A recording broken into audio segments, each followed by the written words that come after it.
हरे कृष्णा। नमो ओं विष्णुपादाय कृष्णप्रेष्ठाय भूतले श्रीमते भक्ति वेदांत स्वामी निति नामिने नमस्ते सारस्वते देवे गौरवाणी प्रचारिणे निर्विशेष शून्यवादी पाश्चात्य देश तारिणे। श्री कृष्ण चैतन्य प्रभु नित्यानंद श्री अद्वैत गदाधर श्रीवासदि श्री गौर भक्तबिंद। हरे कृष्णा कृष्णा कृष्णा हरे हरे, हरे राम राम राम हरे हरे। श्रुति सज्जन मंडली अनेकेर प्रश्न भीष्म पंचक व्रत काल থেকে শুরু হচ্ছে। আমরা কিভাবে করব? ভীষ্ম পঞ্চকের উপরে একটা টক শো আমরা করেছি, আপনাদের বিভিন্ন প্রশ্নের উত্তর দিয়েছি। তথাপি বহু লোক আমাকে লিখেছেন, মহারাজ ভীষ্ম পঞ্চক ব্রত কি করে করব?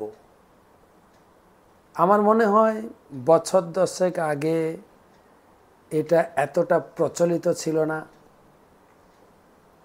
ধীরে ধীরে এর প্রচলন, এর মান গ্রহণযোগ্যতা অনেক বৃদ্ধি পেয়েছে।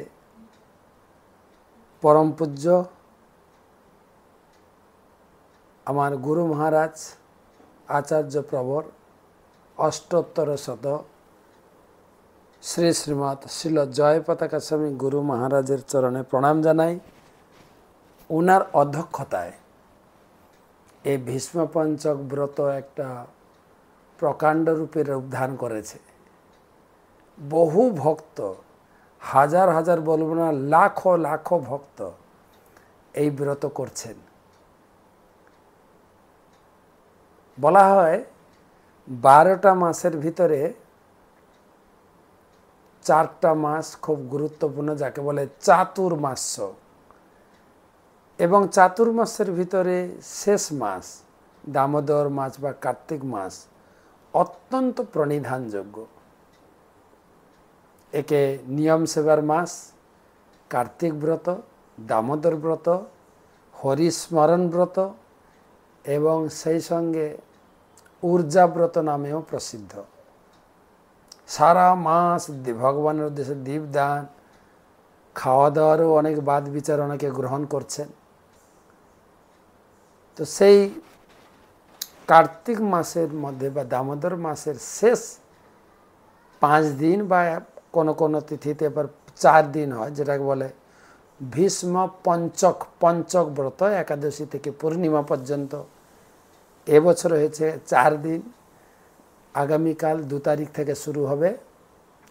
5 তারিখ সন্ধ্যার সময় তো আপনি এই ব্রতের উদযাপন বা সমাপন করতে পারবেন এবং অন্নপ্রসাদ গ্রহণ করবেন। তো পুরো 4 মাসের ভিতরে কার্তিক মাস বা দামোদর মাসের মধ্যে এই পঞ্চক ব্রত 4 দিন বা 5 দিন অতি গুরুত্বপূর্ণ। বলা হয়েছে চাতুর্মাস যদি ভালো করে না পালন করতে পারেন, কার্তিক ব্রত বা দামোদর ব্রত ভালো করে করুন। সেটা যদি না পারেন, এই পঞ্চক ব্রত ভালো করে করুন। এটা গুরু মহারাজ খুবই উৎসাহ প্রদান করেন এবং এই ব্রত পালনে আপনার 5 দিন ব্রত পালনে পুরো চাতুর্মাস্য ব্রতের পূর্ণ সুফল লাভ করতে আপনি সমর্থ হবেন। আর অতীব সুন্দরভাবে এটা অতিবাহিত করি আমরা গুরু মহারাজের সান্নিধ্যে। আমরা মায়াপুরে সাধারণত কী করি, যেরকম এখন তো আমি হালি শহরে রয়েছি, 24 পরগনার নদিয়া হালি শহরে। কালকে সকালে আমি মায়াপুরে পৌঁছাবো, দিয়ে পঞ্চকোশী পরিক্রমা, প্রথমে পঞ্চকোশী পরিক্রমা, মহাপ্রভুর লীলাভূমি, জন্মভূমি এই নবদ্বীপ পঞ্চকোশী পরিক্রমা হবে, প্রায় 1000-1500 ভক্ত একসঙ্গে। তারপরে ফিরে এসে গঙ্গা স্নান, তর্পণ করে ভগবানের উদ্দেশ্যে দীপদান, পূজা, যা যা করণীয় রয়েছে এগুলো হবে। তারপরে 1টার সময় বিষ্ণুপঞ্চক ব্রতের প্রসাদের আগে সংকল্প হবে। এই ব্রত 3টা স্তর গুরুদেব দিয়েছেন। প্রথম স্তর হচ্ছে খুব কঠিন স্তর, যে 5 দিন নির্জলা উপবাস, 5 দিন নিরুম্ব উপবাস। তবে 5 দিনে 5টা জিনিস খাওয়ার সুবিধা দিয়েছেন এখানে। তারপর কতটুকু খাবেন জানেন?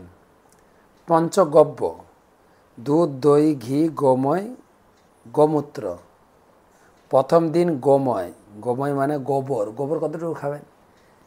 1 সর্ষে দানার মতো গোবর। দ্বিতীয় দিন গোমূত্র 1 ফোঁটা, তৃতীয় দিন দুধ 1 ফোঁটা, চতুর্থ দিন দই, আর পঞ্চম দিন পঞ্চমিশ্রণ বা পঞ্চগব্য অথবা ঘি। খুব কিঞ্চিত পরিমাণ, আর জল টল কিছু না। দিন ভোর ভগবানের নাম জপ, সেবা, পূজা, যা যার কাজ রয়েছে করবেন। ভগবানের সামনে নিত্য গীত, দীপ নিবেদন করা, সব কিছু। এ তো কালকের দিনের কার্যকলাপ বললাম। যে তারপরে গো পূজা, সাধুসঙ্গ, চৈতন্য চরিতামৃত সেমিনার, দামোদর কথা, প্রতিদিন তর্পণ, মঙ্গল আরতি এবং বেশি সংখ্যক নাম জপ, এগুলো সব করণীয় আছে।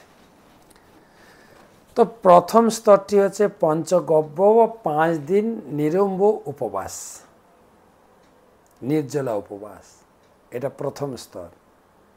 এটা যেও করতে পারবে না, দ্বিতীয় স্তর ফলমূল। আবার যে সমস্ত এই ফলমূলের ভিতরে আবার কিছু বাদ বিচার আছে, যেগুলো বহুবীজ ফল, পেঁপে, শসা, পেয়ারা, ডালিম, এগুলো বর্জন করতে হবে। আলু, কাঁচকলা, মিষ্টি আলু সেদ্ধ, স্বাদের জন্য সৈন্ধক, লবণ ব্যবহার করা যায়, কাজু বাদাম, কিশমিশ, খেজুর, ড্রাই ফ্রুটস।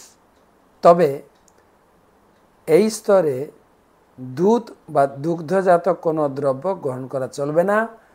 নারিকেল বা নারিকেলের জল গ্রহণ করা যেতে পারে। দুবেলা প্রসাদ গুরু মহারাজ, আমার গুরুদেব নিজে হাতে পরিবেশন করে সকলকে প্রসাদ গ্রহণ করান। এ গুরু সান্নিধ্য লাভের একটা মহান সুযোগ। কয়েক হাজার ভক্ত আসবেন মায়াপুরে প্রতি বছর। এটা একটা সকলের জন্য উৎসবের অনুষ্ঠান হয়ে গেছে। ভীষ্ম পঞ্চক ব্রতের উৎসব। মায়াপুরের আশেপাশে বহু ভক্ত গুরু মহারাজের সঙ্গ সান্নিধ্য লাভ করার। গুরু মহারাজ যখন সুস্থ ছিলেন, প্রত্যেকের হাতে প্রতিদিন নিজে হাতে প্রসাদ দিতেন। তবে এখন মাঝে মাঝে কখনো তিনি মিটিংয়ে ব্যস্ত থাকেন। তবে এবছর তো তিনি ব্যক্তিগতভাবে উপস্থিত থাকতে পারবেন না, তিনি চেন্নাইতে রয়েছেন। আর প্রথমটা নির্জলা উপবাস 5 দিন বা 4 দিন, এবছর 4 দিন। দ্বিতীয়টা ফলমূল। তৃতীয়টা কেউ যদি প্রথম দ্বিতীয় স্তর পালন না করতে পারে, তবে হবিষান্ন গ্রহণ করতে পারেন। হবিষান্ন গ্রহণ করেও এই ব্রত করতে পারেন। মূল হচ্ছে হরিস্মরণ।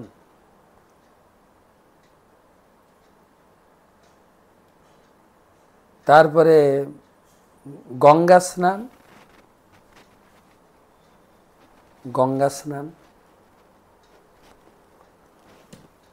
যাদের গঙ্গার পাড়ে বা সেরকম কোনো নদীর পাড়ে বাড়ি, গঙ্গা স্নান করুন। এই গঙ্গা স্নান করার একটা বিশেষ সুযোগ। আর গুরু মহারাজ বলছেন যদি পাশাপাশি গঙ্গা না থাকে, কমপক্ষে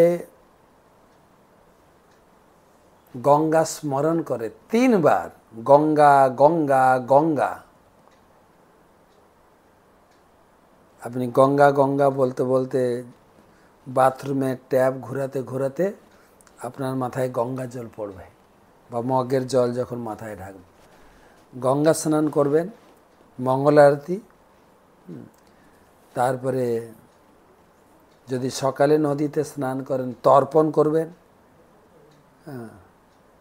তর্পণ ওম বৈয়াঘ্র পদ্মগোত্রায় সংকৃতি পবরায় চ অপুত্রায় দদামে তৎ সলিলং ভীষ্ম বর্মণে। তর্পণ এই বৃদ্ধাঙ্গুষ্ঠ তর্জনীর মাঝখানে যে পিতৃরেখা, এখান থেকে তর্পণ দেবেন উত্তর দিকে মুখ করে। অর্ঘ্য বসুনাম অবতারায় শান্তন আত্মজায় চ অর্ঘ্যম দদামি ভীষ্মায় আজন্ম মরণান্তিকা, আজন্ম ব্রহ্মচারিণে। বসুনাম অবতারায় শান্তন আত্মজায় চ অর্ঘ্যম দদামি ভীষ্মায় আজন্ম ব্রহ্মচারিণে। সামনে জল দেবে, এই আঙ্গুলের মাথা দিয়ে জলটা পড়বে। ভীষ্মদেবের উদ্দেশ্যে প্রণাম। অং ভীষ্ম শান্তনব বীর সত্যবাদী জিতেন্দ্রিয় অবিরদ্ভি অবাপনত পুত্র পৌত্রম চিতাম ক্রিয়াম। প্রণাম করবেন। প্রত্যেকটা 3 বার করে করতে পারেন। তারপরে আরেকটা করণীয় হচ্ছে ভগবান কৃষ্ণের, রাধা মাধব, গৌরনীতা, যার যার বাড়িতে আছেন ঠাকুর, ভগবানের উদ্দেশ্যে স্পেশাল পূজা। প্রথম দিন শ্রীবিগ্রহের চরণে পদ্মফুল নিবেদিত হবে। দ্বিতীয় দিন উরুতে বিল্লপত্র। তৃতীয় দিন শ্রীবিগ্রহের নাভিদেশে গন্ধদ্রব্য। গন্ধদ্রব্য মানে ফুলে চন্দন বা অগুরু মিশিয়ে অর্পণ করতে পারেন ভগবানের নাভিতে। চতুর্থ দিন কন্ধদেশে জবা ফুল। পঞ্চম দিনে শিরদেশে বা মস্তকে মালতী ফুল। তবে আমাদের মায়াপুরে এটা অসুবিধা হয় না। মায়াপুরে আমরা আমাদের যে ভোগ ভাণ্ডার পুজো কাউন্টার আছে, সেখানে তারা আগে থেকে এসব জিনিস সংগ্রহ করে রাখেন, তাতে অসুবিধা হয় না। সংগ্রহ করে তারা নাম ঠিকানা দিয়ে দিলে বা নাম গোত্র দিয়ে দিলে তারা পুজো দিয়ে দেবে, বা আপনি নিজে হাতে ওখান থেকে সংগ্রহ করে পূজারীকে দিয়ে পুজো করাতে পারেন। এটা সুবিধা আছে। স্পেশাল পুজো, তারপরে আপনার যা যা কর্তব্য করুন। মোটামুটি ঘুম থেকে উঠা থেকে শুরু করে ঘুমানো পর্যন্ত ঠাসা ভগবানের কথা, ভগবানের নাম, ভগবানের চিন্তায় মগ্ন থাকতে হবে। সকালে 3:30 থেকে উঠে 4:30 মঙ্গলারতি, মঙ্গলারতি পরে নাম জপ, নাম জপের পরে ঠিক 6:15 স্পেশাল গোপূজা হবে। গোপূজার পরে ঠিক 7টা বাজলেই ভগবানের সিঙ্গার আরতি এবং গুরু পূজা। 8টায় ভগবানের কথামৃত ভাগবতম শ্রবণ, ভাগবতম পাঠ। 9টায় সকালের প্রসাদ। 10টা থেকে কিছু নাম জপ বাকি থাকলে করবেন এবং ঠিক 12টার দিকে গঙ্গায় তর্পণ। ব্রাহ্মণ থাকবে, আপনাকে তর্পণ করিয়ে দেওয়া হবে, ব্রাহ্মণ থাকবে। এবং তর্পণের পরে দুপুরের প্রসাদ, সাধু সঙ্গে প্রসাদ। ঠিক 4টার সময় চৈতন্য চরিতামৃত অধ্যায়ন। পরম পূজ্য শ্রীশ্রীমৎ গৌরাঙ্গ প্রেম স্বামী মহারাজ তিনি চৈতন্য চরিতামৃত অধ্যয়ন করাবেন। তারপরে সন্ধ্যায় ভগবানের নাচো গাও ভক্ত সঙ্গে গৌর আরতি কীর্তন, গৌর আরতির পরে দামোদর অষ্টকম কীর্তন, আর তারপরে গোপী গীতম, গোপীভাবে বিবাহিত হয়ে এই 4-5টা দিন কাটাতে পারবেন। এবছর 4 দিন গোপী গীত কীর্তন, এবং শেষের দিনে সাধারণত সূর্যাস্তের পরে চন্দ্র উদয়ের সন্ধিক্ষণে ভগবানের সন্ধ্যা আরতি, দামোদর আরতি, গোপী গীতম পাঠ, ব্রাহ্মণ গায়ত্রী মন্ত্র জপ করবেন এবং পারণ করবেন। প্রথমে ব্রত ফল অর্পণ করবেন ভগবানের উদ্দেশ্যে, কেউ বা গুরুদেবের উদ্দেশ্যে অর্পণ করবেন। অর্পণ করার পরে ভোগ তো রান্না হয়ে থাকবে। বিশেষ করে 4 মাসে 4টা জিনিস আমরা যেটা বর্জন করছি, শাক, দই, দুধ এবং মাসকলাই ডাল, সে 4টা জিনিস থাকতে হবে।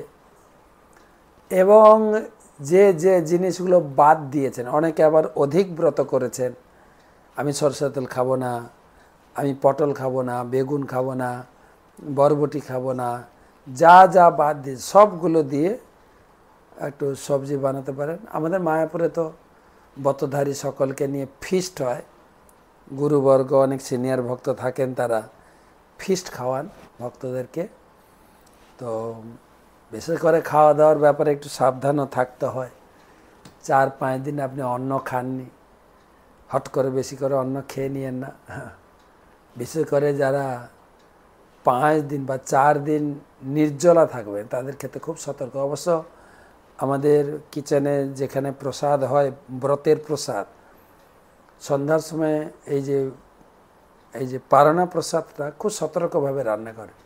কোনো ঝাল থাকবে না, বেশি মশলা থাকবে না, স্বাদিষ্ট হবে কিন্তু বেশি রিচ কি বলে মশলাদার হবে না, যাতে শরীর ক্ষতি হতে পারে। তো সেটা খুব উপযুক্ত। ঠিক প্রসাদ পাওয়ার আগে আপনি তো ব্রত উদযাপন করবেন, সমর্পণ করবেন, সেই সঙ্গে আপনার সামর্থ্য মতো কয়েকজন ব্রাহ্মণ বৈষ্ণবকে আপনার ভোজন করান। আমার তো সুযোগ হয় মায়াপুরে, পুরো মায়াপুরের ব্রতধারীদের সেবা করার সুযোগ পাই আমি। তো মায়াপুরে গীতা ভবনে প্রসাদ হয় শেষের দিন, খুব আনন্দ সহকারে সবাইকে প্রসাদ পাওয়া হয়। কিছু গিফটও দিই ব্রহ্মচারীদের, গৃহস্থদের, প্রত্যেকের জন্য কিছু দেওয়ার চেষ্টা করি। তো আপনার কাছে অনুরোধ করব, এখানে প্রায় 2 থেকে 2.5 হাজারের মাঝখানে, তো 2200-2300 লোক ব্রত করবেন। বহু লোক সেবার ভাগ নেন। আপনিও কিছু সেবা পাঠিয়ে দিতে পারেন, যার মাধ্যমে আপনিও ব্রতের ফল লাভ করতে পারবেন। হ্যাঁ, আপনার সামর্থ্য মতো কিছু সেবা, ফল সেবা বা জুস সেবা বা উপহার সেবা, আপনার সামর্থ্য মতো বহু লোকই সেবা করবেন।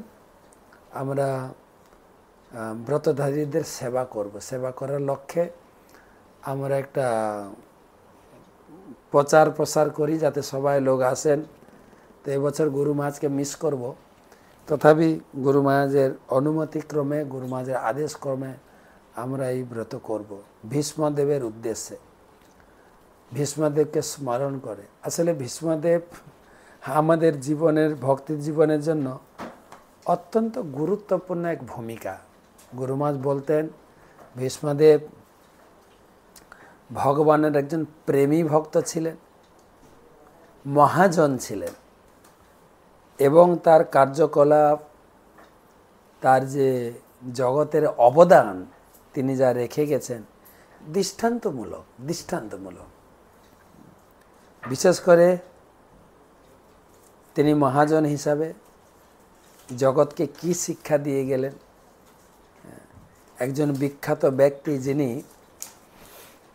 যিনি সাধারণত আমাদের মা বাবা আমাদের বিয়ে শাদীর ব্যবস্থা করে থাকেন। ভীষ্মদেব এক অদ্বিতীয় ব্যক্তি, যিনি বাবার বিয়ে ঠিক করেছিলেন। বাবা বিয়ের যত প্রকারের অসুবিধা ছিল তিনি নিজে সমাধান করে তিনি বাবার বিয়ের সমস্ত কিছু ব্যবস্থা করেছিলেন। বাবা ছিলেন শান্তনু মহারাজ। আপনারা জানেন শান্তনু মহারাজ সঙ্গে বিয়ে হয়েছিল স্বর্গের গঙ্গা দেবী। তার একটা শর্ত ছিল, এক শর্তে আমি তোমার সঙ্গে বিবাহ সম্পর্কিত হতে পারি। কি না, আমি যা কিছু করব তুমি কখনো আমাকে বাধা দেবে না, সেটাই ছিল তার শর্ত। এবং সেই শর্তে রাজি হয়ে শান্তনু মহারাজ তার সঙ্গে ঘর সংসার করেন। প্রতি বছর একটা করে সন্তান জন্ম দেন। শর্ত হেতু তিনি প্রতিবাদ করেননি, কিন্তু 7টা সন্তানকে জন্ম দিয়ে তিনি গঙ্গায় বিসর্জন দিয়েছেন, মা গঙ্গা। তার পিছনে একটা ইতিহাস ছিল। তো কিন্তু 8ম সন্তানের বেলায় শান্তনু মহারাজ আর শর্ত ভেঙে ধৈর্য হারা হয়ে গেলেন। তিনি প্রতিবাদ করলেন, তুমি মা না রাক্ষসী, সদ্যজাত সন্তানকে তুমি জলে বিসর্জন দিয়ে হত্যা করছো। গঙ্গা বললেন, আমাদের শর্ত ফেলিওর হয়েছে, আমি থাকছি না। তাই 8ম সন্তান দেবব্রতকে নিয়ে তিনি ফিরে গেলেন। তারপরে সেই গঙ্গার বিরহে তিনি ঘুরতে ঘুরতে গঙ্গার ঘাটে সত্যবতী বা মৎস্যগন্ধার প্রতি আকৃষ্ট হয়ে পড়েন এবং মৎস্যগন্ধার পিতা একটা শর্ত রাখেন যে আমার কন্যাকে আপনাকে বিয়ে দিতে পারি, তবে একটা শর্তে, আমার কন্যার যে ভাবী পুত্র হবে সে হবে মসনদের রাজা। তখন শান্তনু মহারাজ একটু নারাজ হয়ে পড়লেন, যেহেতু আমার প্রথম পুত্র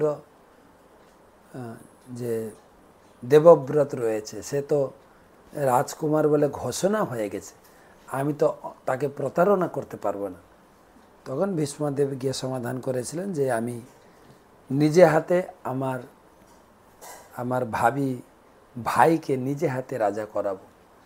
তথাপি সত্যবতীর পিতা ধীবররাজ তিনি আরেকটা শর্ত তুললেন, দেখো ভাই, তুমি তো রাজ্য ছেড়ে দেবে, কিন্তু তোমার পুত্ররা যদি ভবিষ্যতে তর্ক উঠায় যে আমাদের পিতার রাজ্য তোমরা দখল করেছো কেন, তখন কি হবে? তখন ভীষ্মদেব বাবার সুখের জন্য তিনি নিজে আজীবন ব্রহ্মচর্য ব্রত ধারণ করেছিলেন এবং উপর থেকে দৈববাণী হয়েছিল এবং ভীষণ প্রতিজ্ঞা বলে দেবতারা কীর্তন করেছিলেন, সেই জন্য নাম হলো ভীষ্মদেব। সেই ভীষ্মদেব তার এই ব্রহ্মচর্য ব্রতে বিশাল একটা সংগ্রামের মধ্যে গেছে। ব্রহ্মচর্য ব্রতটা এত সোজা নয়, তার কাহিনী আপনারা জানেন। সে সমস্ত করে তিনি গুরুদেবের সঙ্গেও তাকে লড়াই করতে হয়েছিল ব্রহ্মচর্য ব্রতকে টিকিয়ে রাখার জন্য। এ অনেক বড় ইতিহাস। কুরুক্ষেত্রের মাঠেও তিনি কার্যবশত পাণ্ডবদের বিপক্ষে অর্থাৎ কৃষ্ণের বিরুদ্ধে লড়াই নেমে গেলেন। সেটাও ছিল ভগবানের ইচ্ছা। তার ব্রত ছিল যেভাবেই হোক কৌরবের রাজগতিকে আমি রক্ষা করব। এবং তিনি কর্তব্যপরায়ণ, বলে না যার নুন খায় তার গুণ গায়, সেটা তিনি করে দেখেছেন। তথাপি তার সম্মানের বা তার পদমর্যাদার হানি হয়নি। তিনি ভগবানের ততটাই প্রিয়ভাজন হয়েছিলেন। বিশেষ করে তিনি একটা জিনিস শিক্ষা দিয়েছেন, ভক্তাবেশ্য মনেও যস্মিন বাচা জন্নাম কীর্তয়ম ত্যাজন কলেবরম যোগী মুচ্যতে কাম কর্মভি। আমাদের সাধন ভজনের একটাই লক্ষ্য, প্রভুপাদ বলেছেন, সাধন করো ভজন করো মরতে জানলে হয়। কি করে? আমরা ভালোভাবে মৃত্যুবরণ করো। আর ভালোভাবে মৃত্যুবরণ মানে কি জানেন? ত্যাজন কলেবরম যোগী মুচ্যতে কাম কর্ম, সমস্ত প্রকার সকাম কর্মের বন্ধন থেকে মুক্ত হতে হবে মৃত্যুর সময়। তা সম্ভব যদি ভগবানকে স্মরণ করে মৃত্যুবরণ করতে পারে। গীতায় ভগবান সরাসরি বলেছেন যে কি বলে, অন্তকালে চ মামেব স্মরণ মুক্তা কলেবরম জপ প্রয়তি সমদ্ভাব জাতি নাস্তত্র সংশয়। যে যে কেউ যদি মৃত্যুর সময় ভগবানকে স্মরণ করে, এই কলেবর বা এই দেহ ত্যাগ করতে পারেন, সে জীবন যুদ্ধে জয়ী। আর ভীষ্মদেব তো ভগবানকে সাক্ষাৎ দর্শন করে তিনি এটাই আশা পোষণ করেছিলেন। আপনারা জানেন, তিনি যখন বাবার এই বিয়ের ব্যবস্থা সব কিছু ঠিকঠাক করলেন, তখন তার বাবা তার উপরে সন্তুষ্ট হয়ে একটা বরদান দিয়েছিলেন। তার বাবাও কত তেজিয়ান ছিলেন, যে গঙ্গাকে বিবাহ করেছিলেন, একদম যোগী পুরুষ। তিনি বলেন, আমার জীবনে যদি কোনো পুণ্য থাকে, তোমাকেও একটা বরদান আমি দিই, ইচ্ছা মৃত্যু। তোমাকে এই জগতের কোনো অস্ত্র শস্ত্র, কোনো প্রকার কোনো কিছু দিয়ে কেউ তোমাকে মারতে পারবে না, কোনো জীব জন্তু, কোনো হাতিয়ার, এমনকি দেবতাদের অমোঘ অস্ত্র, বজ্রপাত সহ ইন্দ্রের যা কিছু শক্তি রয়েছে, কেউ মারতে পারবে না। তুমি ইচ্ছা মৃত্যু, তুমি যখনই ইচ্ছা করবে তখনই তুমি মৃত্যুবরণ করবে। এই বর তার হাতে ছিল। কুরুক্ষেত্রের মাঠে কোনো একটা কারণে, যুদ্ধক্ষেত্রে ভীষ্মদেব যুদ্ধ করতে নারাজ হলেন। ভগবানের নির্দেশে অর্জুন তাকে বাণ বিদ্ধ করে ফেলে দিলেন, কিন্তু মাটিতে পড়েনি শরীর, তীরের উপরে দাঁড়িয়ে থাকলো, ভূমি স্পর্শ করেনি। পুরো শরীর তীর বেঁধানো ছিল। আপনি এটা অনুমান করতে পারেন যে পায়ে একটা কাঁটা ফুললে কত যন্ত্রণা হয়। পা ফেলতে পারি না, কাঁটাটা বের করতে গিয়ে কত যন্ত্রণা হয়। আজ ভীষ্মদেবের সারা শরীর তীরের উপরে ছিল না, তীর ফুটানো ছিল। ডানলভ শয্যা ছিল না, ডানলভ গদির শয্যা ছিল না, বা এয়ারকন গদির ম্যাট্রেসের শয্যা ছিল না, সরসজ্জা, তীর ফুটানো ছিল একদম পায়ের গোড়ালি থেকে শুরু করে মাথা পর্যন্ত। কত যন্ত্রণা, কত ব্যথা তাকে সহ্য করতে হয়েছে। কেন? তার তো ইচ্ছা মৃত্যু ছিল, তিনি চাইলে মরে যেতে পারতেন। দেখুন, আমরাও এই সরসজ্জার মতো কিছুটা আমাদেরকে ভোগ করতে হয় যখন আমরা আইসিইউতে। আমি তো কয়েকবার আইসিইউতে গেছি। এই সরসজ্জার মতো এখানে নল, এখানে নল, এখানে নল, এখানে নল, চারিদিকে, এখানে কি বলে স্যালাইনের চ্যানেল, এখানে কি বলে ব্লাড টেস্টের ব্লাড নিয়েছেন, চারিদিকে ফুটাফুটি একদম, কত যন্ত্রণা। কিন্তু আমাদের তো ইচ্ছা মৃত্যু নেই, তাহলে তো মরে যেতাম তাড়াতাড়ি। এত যন্ত্রণা আমাদের ভোগ করতে হয়। আরেকটা বড় যন্ত্রণা হচ্ছে ডাক্তারের যে ফির চাপ, হসপিটালের ফি, ডাক্তারের ফি, সে তো আরেক যন্ত্রণা। তার থেকে মরে গেলেই ভালো। একে তো আমি যন্ত্রণা পাচ্ছি যে আইসিইউতে আছে, আর বাড়ির লোক টাকা জোগাতে জোগাতে জোগাতে হয়রানি। কিন্তু আমাদের ইচ্ছা মৃত্যু নাই, যাদের মরতে পারছি না।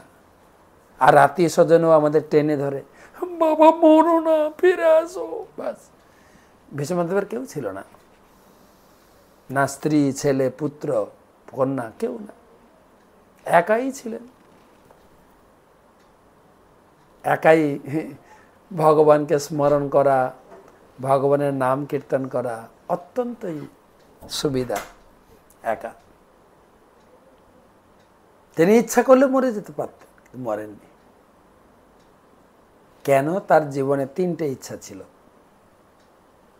একটা ছিল যে তিনি অবাক হয়েছিলেন যে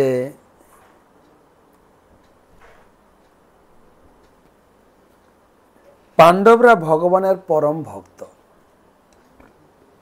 তা সত্ত্বেও পাণ্ডবদের জীবনে এত কষ্ট, এটা কি করে সম্ভব? ভগবানের ভক্তের এত কষ্ট হবে কেন? নিশ্চয়ই পাণ্ডবরা রাজা হবে, আমি দেখে যাব। এই কুরুক্ষেত্রের যুদ্ধের ফাইনাল পরিণতি, চূড়ান্ত পরিণতিটা কি আমি একবার দেখব, মরব না এখন। নিশ্চয়ই পাণ্ডবদেরকে ভগবান রাজা করবেন, আর পাণ্ডবদের সমস্ত দুঃখ ঘুচিয়ে পাণ্ডবরা মহাসুখে বাস করবে। দ্বিতীয় ইচ্ছা। 3 নম্বর ইচ্ছা ছিল, আমি এমনি দেহ ছাড়ব না, ভগবানকে সামনে দেখতে দেখতে আমি দেহ ছাড়ব। ভগবান সামনে থাকবে, কিন্তু ভগবান এখন ব্যস্ত কুরুক্ষেত্রের মাঠের যুদ্ধ নিয়ে। তাকে প্রতিদিন কত পরিকল্পনা সাজাতে হচ্ছে, তিনি এখন আসবেন না। তাই যুদ্ধের অন্তিম সময় পর্যন্ত আমাকে অপেক্ষা করতে হবে ভগবানের আশার। সদেব দেব ভগবান প্রতীক্ষতম কলেবরম যাবদিদম হীনম মহম প্রসন্ন হাসা অরুণ লোচনোল্লাস মুখাম্ভোজ ধ্যান পত চতুর্ভুজম। আমি আমার চোখের সামনে যখন আমি দেহ ছাড়ব, সদেব, দেবতাদের দেবতা ভগবান, হ্যাঁ, তিনি হচ্ছেন প্রসন্ন হাসা অরুণ লোচনোল্লাস। প্রসন্ন, তিনি প্রসন্ন বদন, প্রফুল্লিত বদন, হাসি, অরুণ লোচন, প্রভাতের সূর্যের অন্তিম রক্তিমান চক্ষু, অরুণ লোচন, এবং আর কি উল্লসৎ, সুন্দরভাবে অলঙ্কৃত মুখ অম্বুজ, তার মুখমণ্ডল, যেরকম আমরা দামোদর অষ্টকমে পড়ছি, ইদন্তে মুখম্ভোজ অব্যক্ত নীল নীল তার মুখ, বৃতম কুন্তলয় স্নিগ্ধ রক্তৈশ্চ গোপ্যা মোহশ্চুম্বিতং বিম্ব রক্তাধরং মে মনস্যাবিরাস্তং মলম লক্ষ লাভৈ। মায়ের কোলে সে প্রসন্ন অরুণ হাসানলোচন, প্রসন্ন বদনে হাস্য মুখে অরুণ লোচনে উল্লসিত ভগবানের অম্বুজ মুখমণ্ডল দর্শন করতে করতে, যেটা পদকর্তা বলছেন, মুখমণ্ডল দর্শন করবে, মলম লক্ষ লক্ষ লক্ষবার যেন আমার চিন্তার মাঝে সেটা ভেসে ওঠে। ঠিক ভীষ্মদেব চাইছিলেন মুখাম্বুজ ধ্যানপত চতুর্ভুজ, যেরকম বড় বড় যোগীরা ভগবানের এই হাস্যোজ্জ্বল প্রফুল্লিত বদন সমন্বিত মুখমণ্ডল আর অরুণ বসন, নীলা বসন পরিহিত সেই ভগবান চতুর্ভুজা, ভীষ্মদেব চতুর্ভুজ ভগবানের ভক্ত ছিলেন, তাকে সামনে দেখতে দেখতে আমি দেহত্যাগ করব। আর সেই জন্য তার সেই মনোবাসনা পূর্ণ করার জন্য যুদ্ধ কমপ্লিট হয়ে গেল। ভগবান তিনি যুদ্ধে জিতিয়ে দিয়ে তিনি দ্বারকা ফিরে যাবেন, প্রায় রথে উঠে বসেছেন। তারপরে তো আপনারা জানেন, উত্তরা এসে দৌড়ে দৌড়ে ভগবানের চরণে পড়ে গেলেন। আমার গর্ভের সন্তানকে হত্যা করার জন্য অশ্বত্থামা ব্রহ্মাস্ত্র ছেড়েছে। আর ভগবান রথের উপরে বসে আছেন সবার সামনে, আর এক স্বরূপে উত্তরার গর্ভে ঢুকে উত্তরার গর্ভকে রক্ষা করলেন। কুন্তী দেবী নিজের চোখে দেখছেন ভগবানের কার্যকলাপ, তিনি আর থাকতে পারলেন না, হাউ হাউ করে ভগবানের সামনে দাঁড়িয়ে হাত জোড় করে স্তুতি করলেন, পুরুষম আদ্যম, হে পুরুষ আদি পুরুষ, কৃষ্ণায় বাসুদেবায় দেবকী নন্দনায় চ নন্দ গোপ কুমারায় গোবিন্দায় নমো নমঃ। নম পঙ্কজ নাভায় নম পঙ্কজ নেত্রায় নম পঙ্কজ নম পঙ্কজ মালিনে নম পঙ্কজ নাভায় নম পঙ্কজ মালিনে নম পঙ্কজ নেত্রায় নমস্তে পঙ্কজাঙ্ঘ্রয়ে। হে পদ্মশ্রীত মুখমণ্ডল, কৃষ্ণ তোমাকে বারবার প্রণাম করি। যাই হোক, অনেক বড় কুন্তির প্রার্থনা রয়েছে শ্রীমদ্ ভাগবতম প্রথম স্কন্ধে 8ম অধ্যায়ে। কুন্তি প্রার্থনার শেষে যুধিষ্ঠির মহারাজ বললেন, কৃষ্ণ আজকে তোমার যাত্রাপথে বাধা হয়ে গেল, তুমি থেকে যাও, তুমি যেও না। আর কৃষ্ণের কিছু কাজও ছিল, কৃষ্ণ থেকে গেলেন। রাত্রে ডিনারের পরে যুধিষ্ঠির মহারাজকে নিজের কক্ষে ডেকেছেন, মহারাজ ভোটে তো জিতে গেছেন আপনারা, কুরুক্ষেত্রের মাঠে আপনাদের জয় হয়েছে, এবার যে রাজাসনে বসতে হবে, রাজাসন খালি তো কালকে আমরা আয়োজন করি রাজ্য অভিষেক, রাজমুকুট পরবেন। যুধিষ্ঠির মহারাজ রাজি হলেন না, বুঝে না, এটা কি করে সম্ভব? আমি এই কুরুক্ষেত্রের মাঠে কত লোককে হত্যা করেছি, কত নারীকে বিধবা করেছি, কত মায়ের কোল শূন্য করে সন্তানদের মেরে দিয়েছি। ভগবান কৃষ্ণ বলেন, এ তো কুরুক্ষেত্রের যুদ্ধ, ক্ষত্রিয়দের কাজ, সেক্ষেত্রে পাপের কোনো প্রশ্ন নাই, আপনি কেন পাপ ভাবছেন? এটা বিধির বিধান। ভগবান বুঝাতে পারলেন না, রাজাও করাতে পারলেন না। তখন ভগবান বললেন, ঠিক আছে, আমি তো আপনার ছোট ভাইকে গীতার জ্ঞান শুনিয়ে তাকে কর্তব্য অকর্তব্য আমি বুঝিয়েছিলাম, কিন্তু আপনি তো আমার থেকে বড়, আপনাকে কি করে বুঝাবো? চলুন কুরুক্ষেত্রের মাঠে পিতামহ ভস্ম যেখানে সরসজ্জায় আছেন, তবে ভালো করে সবাই সেজে গুজে আড়ম্বর সহকারে যাবে। কেন? ভীষ্মদেব দেখতে চেয়েছিলেন পাণ্ডবেরা খুশি আছে। পৌঁছালেন, অনেক বড় কাহিনী। পৌঁছালেন, ভগবান ইঙ্গিত করলেন, ভগবানকে তিনি মনে মনে স্বাগত জানালেন। আর বিশাল সভা, পঞ্চপাণ্ডব, ভগবান কৃষ্ণ যাচ্ছেন, মানে কত মুনি ঋষি যোগী রাজর্ষি দেবর্ষি মহর্ষি সব একত্রিত হয়েছে। ভীষ্মদেব শুয়ে শুয়ে প্রথম তিনি বললেন, মহারাজ যুধিষ্ঠির, রাজা হও। এই যে কৃষ্ণ, যাকে তোমরা বাড়ির ড্রাইভার, দূত, আত্মীয় কি না বানিয়েছ, ইনি হচ্ছেন পরমেশ্বর ভগবান। ইনি জগতে অবতীর্ণ হয়েছেন কিসের জন্য জানো? ধর্ম প্রতিষ্ঠায়, ধর্মকে প্রতিষ্ঠা করো, রাজধর্ম।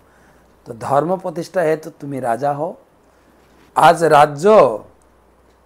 রাজ্য অনাথ, কেউ রাজা নেই, তুমি রাজা হও। তিনি চাইছেন তুমি রাজা হও। তারপরে যুধিষ্ঠির মহারাজ কৃষ্ণের উপরে বলেছিলেন কথা যে আমি রাজা হব না, কিন্তু ভীষ্মদেবের কাছে এতটা কৃতজ্ঞ ছিলেন তিনি কথা বলতে পারেন। তারপরে ভগবান ইঙ্গিত করলেন, মহারাজ যুধিষ্ঠির, লোকটা এখনই মারা যাবে, তোমার কিছু জানার থাকলে একটু জেনে নাও তার কাছ থেকে। তখন যুধিষ্ঠির মহারাজ, যেরকম হয় না, কালকে একটা ভিডিও দেখছিলাম, তো একটা স্বামী স্ত্রী গল্প করছে। স্বামী এসে ঘরে গল্প করছে যে দেখো, আমি একটা বাড়িতে গেলাম, তারা মা বাবাকে এত খারাপ আচরণ করে, আমার তো মাথাটা নত হয়ে গেল, কিন্তু আমি গর্বিত। আমার 2 ছেলে 2 মেয়ে, তারা যেভাবে আমাকে শ্রদ্ধা করে, শ্রদ্ধার আসনে বসিয়েছে, আমি মনে করব আমি এরকম সন্তান, মানে আমার বাড়ির সন্তান যেন রত্ন, আমি গর্বিত, আমি অনুভব করি এই রকম সন্তান সবার যেন হয়। তো স্ত্রী বলছে, এটা উল্টোটা হতে পারে, তোমার সন্তানরা হয়তো তোমার সম্পদের জন্য ভালোবাসে। তো স্বামী বলছে, তুমি বলছোটা কি? আমি কখনো অনুভব করি না এই কথাটা, তারা আমাকে সত্যিই ভালোবাসে, সত্যিই ভালোবাসে, দেবতার মতো ভালোবাসে। বলছে ওটা পরীক্ষা করো না। বলে কীভাবে পরীক্ষা করব? না মরার আগে একবার মরে যাও। বলছে মরার আগে মরবো কী করে? বলছে হ্যাঁ, মরার অভিনয় করো, তখন তুমি সব জিনিস তোমার কাছে খোলসা হয়ে যাবে যে ওরা কিসের জন্য তোমাকে ভালোবাসে। তখন কথা মতো বলছে, দেখো আমি ঠিক আছে পরীক্ষা করে দেখতে পারি, কিন্তু আমি জিতবো, যে ওরা আমাকে সত্যিই ভালোবাসে। তুমি যেটা বলছো ভুল, দেখা যাক না। মরার অভিনয় করলো। আর স্ত্রী তো বলছে, কান্নাকাটি শুরু করছে, আমার স্বামী মারা গেছে। সবাইকে ডেকেছে, সবাই কান্না করছে। তখন সবাই যে যার বলা শুরু। মেয়ে বলছে, বাবাটা মরে গেল, আমাকে 1 লাখ টাকা দেবে বলছিল, না দিয়ে মরে গেল। হয় হয়, টাকাটা দিয়ে মরতে পারতো। বড় ছেলে ধরেছে, মা সম্পদের সব কাগজপত্র কোথায় আছে দাও, বাবা কেন ভাগ করে দিয়ে গেল না, আমাদের নামে করে দেওয়ার দরকার ছিল। মা বলছে, আরে আগে সৎকার করো ডেড বডিটা, তারপরে সব। বলছে না, বাবা এই কাজটা না করে কেন মরলো? হ্যাঁ, বাবার আক্কেল জ্ঞান ছিল না? তুমি বাবার সঙ্গে থাকো, কোনোদিন বাবাকে বুঝাওনি যে বাবা মরে যাবে, বয়স হয়ে গেছে, সব কিছু ঠিকঠাক করে মরতে পারতো, আগে এই কাগজপত্র করো তারপর। এই নিয়ে লেগেছে তারপর। 2 মেয়ে বলছে আমাদের ভাগ দিতে হবে, এই দেবে, সব ভাগ বাটা। মা বলছে, আরে আগে সৎকার করো। বলছে এই ভাগ বাটা না হলে সৎকার হবে। বড় ছেলে তো পা ধরে টেনে বলছে, বাবাকে এখান থেকে ছুঁড়ে ফেলে দেবো, মরে তো গেছে, কি হবে আর। তখন বাবা জেগে উঠেছে। বাবা বলছে, আচ্ছা তোমরা তো খুব ভালোবাসা দেখছি, বাবা তুমি মরনি, সে কি? বলছে তোমাদের ভালোবাসাটা দেখছিলাম, কতটা আমাকে ভালোবাসো, সেই জন্য মরার আগে একবার মরে গেলাম, অভিনয় করলাম। তো ভীষ্মদেবকে, যুধিষ্ঠির মহারাজকে ভগবান বলছে, তুমি জেনে নাও, তোমার যদি কিছু জানার থাকে। দান ধর্মান রাজধর্মান মোক্ষ ধর্মান বিভাগস্য স্ত্রী ধর্মান ভগবত ধর্মান সমাবস্য অবশ্য যোগত।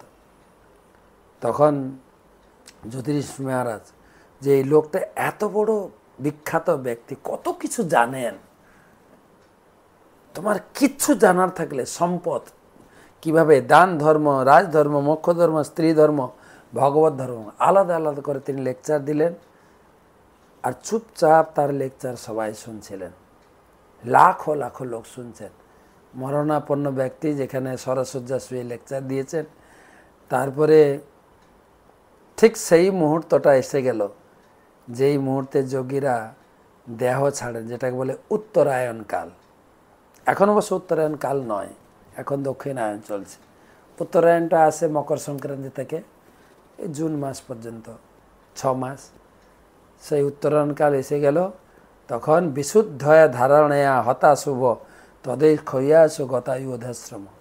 তিনি লেকচার বন্ধ করে ভগবানের দিকে লক্ষ্য রেখে ভগবানের গুণকীর্তন করতে করতে, ভগবানকে দেখতে দেখতে ভগবানের সামনেই তিনি চলে গেলেন। ভীষ্ম প্রয়াণ ভাগবতে খুব প্রসিদ্ধ। ভীষ্ম স্তুতি, ভীষ্ম প্রয়াণ ভাগবতের প্রথমেই সেটিং করা হয়েছে, কুন্তী স্তুতির পরে পরে।